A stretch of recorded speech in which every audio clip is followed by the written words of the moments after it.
ఓం నమో కార్తీక దామోదరాయ నమః. నమస్తే అండి, నేను జ్యోతి చిన్నాను మాట్లాడుతున్నాను. కార్తీక మాసం సందర్భంగా ఈరోజు మనం కార్తీక పురాణం 2వ అధ్యాయం వినబోతున్నాం. కార్తీక పురాణం 2వ అధ్యాయం. ఓ రాజా, కార్తీక మహత్యము విన్నంతనే మనోవాక్కాయముల వలన చేయబడిన పాపమంతియు నశించును. కార్తీక మాసమందు శివప్రీతిగా సోమవారం వ్రతమాచరించు వాడు కైలాస నివాసి అగును. కార్తీక మాసమున సోమవారమందు స్నానము గాని దానము గాని జపము గాని చేసిన ఎడల అశ్వమేధ యాగములు చేసిన ఫలమును పొందును. చూసారా అండి, ఒక సోమవార వ్రతం చేసినంత మాత్రం చేతనే ఎంతటి మహద్భాగ్యం పొందగలము మనం అందరం కూడా. కార్తీక మాసమందు ఉపవాసం, ఒక పూట భోజనము, రాత్రి భోజనము, ఛాయానక్త భోజనము, స్నానము, తిలదానము, ఈ 6 ఉపవాస సమానములగునని ఋషులు చెప్పిరి. శక్తి గలవాడు కేవలం ఉపవాసం చేయవలెను. అందుకు శక్తి లేనివాడు రాత్రి భోజనం చేయవలెను. అందుకు శక్తి లేనివాడు ఛాయానక్తము చేయవలెను. శక్తి లేనివాడు బ్రాహ్మణులకు భోజనము పెట్టి వారితో పగలే భోజనం చేయవలెను. ఛాయానక్తమనగా సూర్యకాంతి తగ్గిన తర్వాత రెట్టింపు కొలతకు తన నీడ రాగానే పగలే భుజించుట. సాయంకాలము 4:30 గంటలకు భుజించుట ఛాయానక్తమగును. మానవులు పైన చెప్పిన 6 ఆచరించని ఎడల 8 యుగములు నరకమందు కుంభీపాక నరకంలోను రౌరవ నరకంలోను బాధలను పొందుతారు.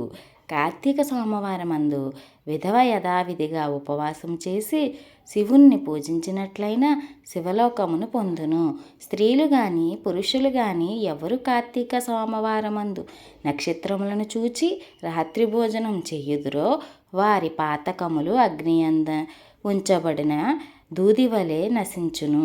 కార్తీక సోమవారమందు శివలింగమును అభిషేకమును పూజ చేసి రాత్రి భుజించువాడు శివునికి ప్రియమగుడు. ఈ విషయమునందొక కథ చెప్తాను. ఇది విన్నవారికి చెప్పువారికి పాపనాశనమగును. కాశ్మీర దేశమందొక పురోహితుని కూతురు స్వతంత్ర నిష్ఠిరి అనే ఒక స్త్రీ కలదు. అతి చక్కని రూపంతో మంచి యవ్వనంతో గూడి ఉండి తల దువ్వుకొని అలంకరించుకుని బాగుగా మాట్లాడుచు జారిణి అయి ఉండేది. ఈమె దుర్గుణములను చూచి తల్లిదండ్రులు అత్తమామలను ఆమెని విడిచిరి. ఆమె భర్త సౌరాష్ట్ర దేశస్థుడు. అతని పేరు మిత్రశర్మ. అతడు వేదాంగ పారంగతుడును, సదాచారవంతుడును, సమస్త భూతముల యందు దయగలవాడును, అనేక తీర్థములు సేవించిన వాడును, అబద్ధమాడని వాడును, నిరంతరము దయగలవాడును. భర్త ఇట్టి ఉత్తమ గుణములు గలవాడైనప్పటికీ ఆ దుర్మార్గపు భార్య ఇతనిని నిత్యము కొట్టుచుండెడిది. అట్లు నిత్యము ఆమె చేత దెబ్బలు తినుచు గృహస్థ ధర్మమందుండు కోరిక చేత భార్యను విడవలేక ఆమెతో కష్టపడుచుండెడివాడు.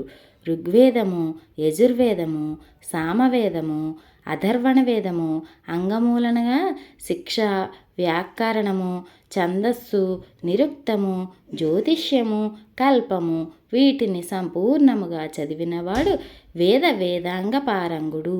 ఈ మిత్రశర్మ భార్యకు కర్కశ అని నామము. మిత్రశర్మ సంభోగవాంఛ చేత ఆమె యందు అనురాగంతో ఉండెను. అంతనొకనాడు ఆమె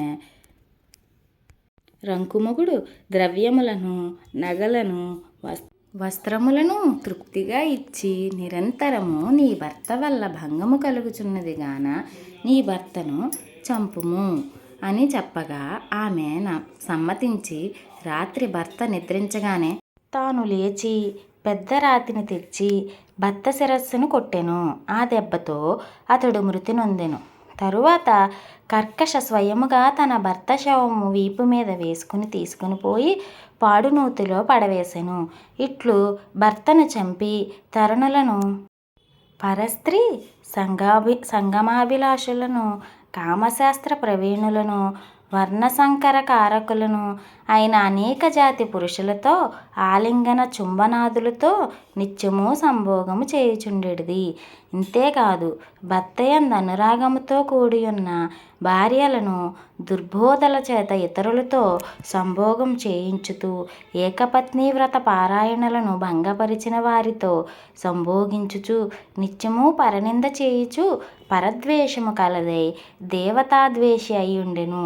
నిరంతరము దయాశూన్య అయి ఆడంబరము చేతగాని నవ్వు చేతగాని ఇంతేకాదు భర్తయందు అనురాగముతో కూడి ఉన్న భార్యలను దుర్బోధల చేత ఇతరులతో సంభోగము చేయించుచు ఏకపత్ని వ్రత పారాయణలను భంగపరిచి వారితో సంభోగించుచు నిత్యము పరనింద చేయుచు పరద్వేషము కలదై దేవతాద్వేషి అయ్యుండెను.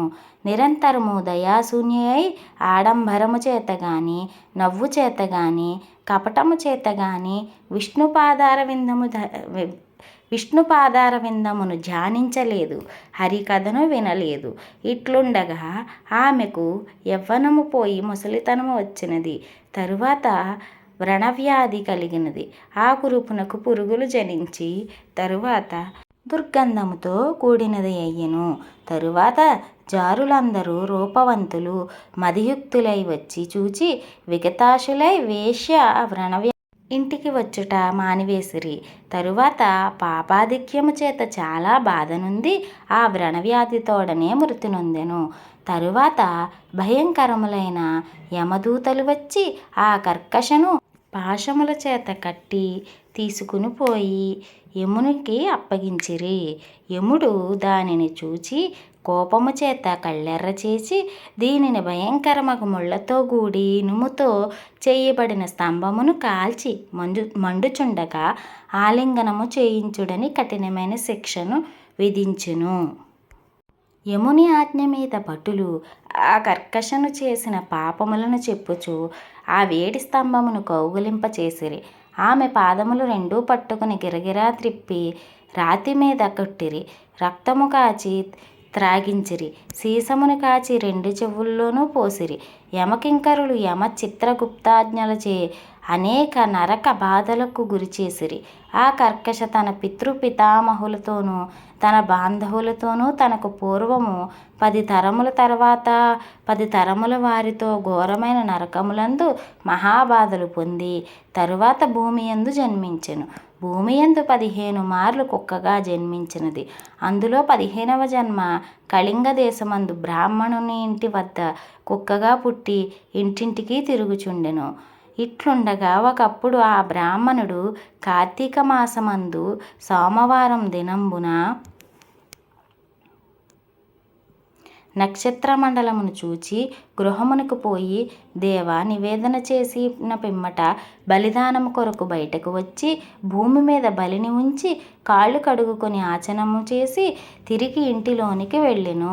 ఆ కుక్క ఆనాడు పగలంతయు ఆహారము కొద్ది అయినను దొరకనందున కృషించినదై కార్తీక సోమవారం రాత్రి విప్రుడు వేసిన బలిని భక్షించెను.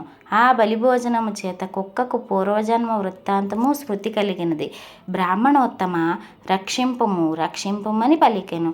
ఆ మాటను విని బ్రాహ్మణుడు బయటకు వచ్చి ఆశ్చర్యంతో కూడిన వాడై, ఓ సునకమా, మా ఇంటిలో ఏమి చేసితివి, రక్షింపమనుచున్నావని అడిగిన ఆయనతో కుక్క, బ్రాహ్మణోత్తమ వినుము, నేను పూర్వజన్మమంతియు బ్రాహ్మణ స్త్రీని, పాపములను చేయుదానను, వర్ణసంకరము చేసిన దానను, అన్యపురుషులను మరగి నిజభర్తను చంపితిని. ఈ విధి పాపములు అనేకములు చేసి చచ్చి యమలోకమునకు పోయి అచ్చట అనేక బాధలు నొంది తిరిగి భూమికి వచ్చి 15 మార్లు కుక్కగా జన్మించి తిని చివరికి ఇప్పుడు నాకు ఈ జన్మస్మరణ కలిగినది. ఎట్లు కలిగినదో చెప్పు, విని తరించెదను. ఆ బ్రాహ్మణోత్తముడు ఆ మాట విని జ్ఞాన దృష్టితో చూచి తెలుసుకొని, ఓ సునకమా, ఈ కార్తీక సోమవారం నాడు ప్రదోష సమయము వరకు భుజింపక ఇప్పుడు నేను ఉంచిన బలిని భక్షించితివి కనుక నీకు జన్మస్మృతి కలిగినది అని చెప్పెను. ఆ మాట విని కుక్క, బ్రాహ్మణోత్తమ, ఈ కుక్క జన్మ నుండి నాకెట్లు మోక్షము కలుగునో చెప్పుమని విప్రుణ్ణి అడిగెను. ఆ కుక్క ఇట్లు ప్రార్థించగా, పరోపకార బుద్ధితో కార్తీక సోమవారములందు తాను చేసిన పుణ్యములో ఒక సోమవార పుణ్యమును కుక్కకు దారపోసెను.